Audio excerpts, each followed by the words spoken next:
Olá! Olá! Hoje você verá sobre a história da fisioterapia e sua atuação na obesidade infantil. Veja hoje também uma entrevista exclusiva com estudantes de fisioterapia da Universidade Unidom Bosco e também uma ação preventiva que tem ocorrido contra a obesidade infantil. E também o perigo das fake news é agora no jornal Unidom Bosco News. Bom dia! Bom dia! Hoje vamos começar falando um pouco sobre a história da fisioterapia, como ela tem crescido até os dias de hoje e como ela começou sua atuação em casos de pessoas com obesidade. O nosso repórter Lucas conta tudo pra gente. Lucas? Olá! Você vai acompanhar agora uma reportagem super especial.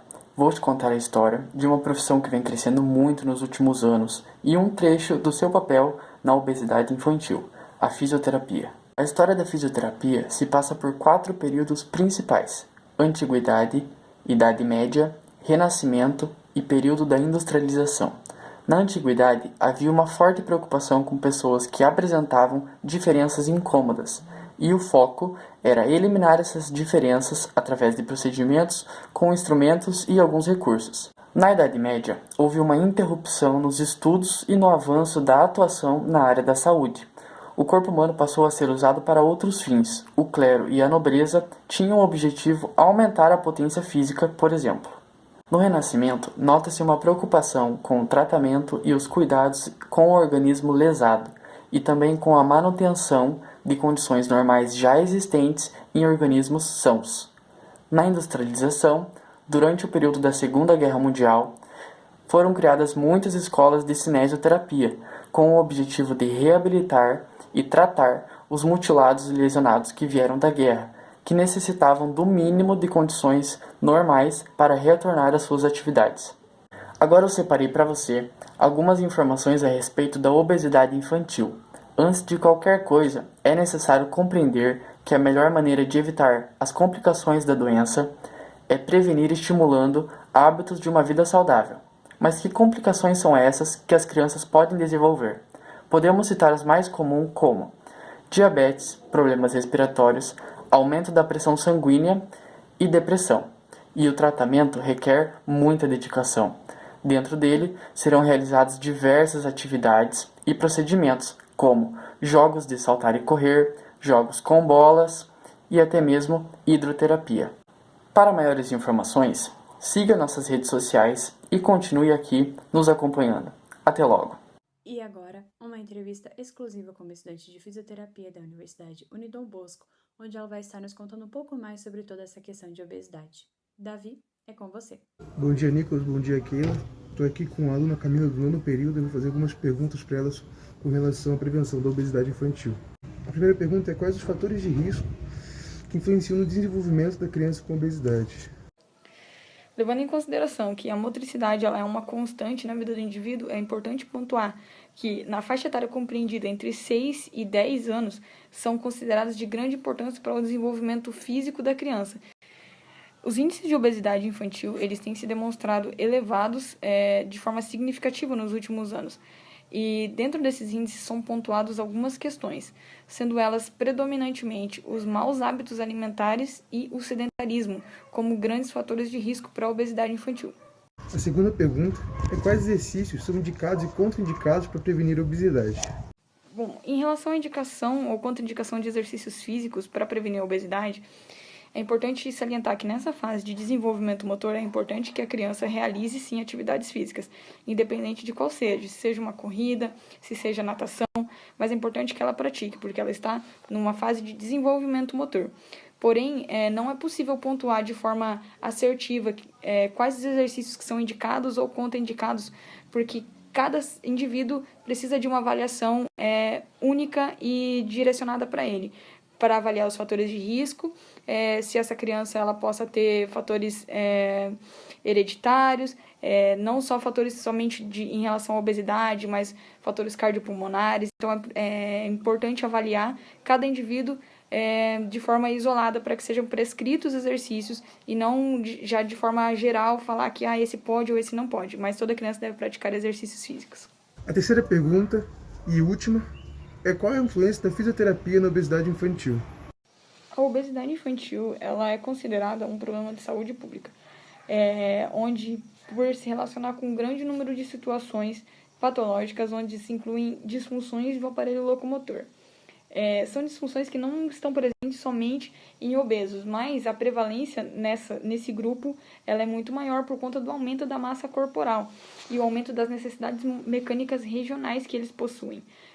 Então, a relação entre a obesidade e o sistema musculoesquelético não é totalmente clara, mas há indicativos de que isso afeta de forma muito assertiva o desenvolvimento motor, os aparelhos de locomoção e a forma estrutural como funcional. Então, a fisioterapia ela influencia na obesidade infantil como caráter preventivo para que essas funções musculoesqueléticas não sejam de forma exacerbada. Então, a fisioterapia, de forma geral, na obesidade infantil, ela entra como caráter preventivo. Muito obrigado. Bom dia. Bom, o Dia das Crianças, comemorado no dia 12 de outubro, é muito mais do que uma data comemorativa marcada pela entrega de presentes. Instituída no Brasil por meio de um decreto federal em 1924, essa data é, acima de tudo, uma ocasião para a conscientização da população em relação aos direitos fundamentais da criança, entre os quais o direito à saúde.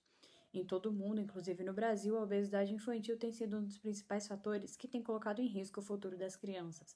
E por conta disso, uma ação preventiva foi criada para auxiliar os pais a ajudarem os seus filhos nesse combate à obesidade infantil. E a nossa correpórter Priscila está cobrindo toda a ação. Priscila, é com você.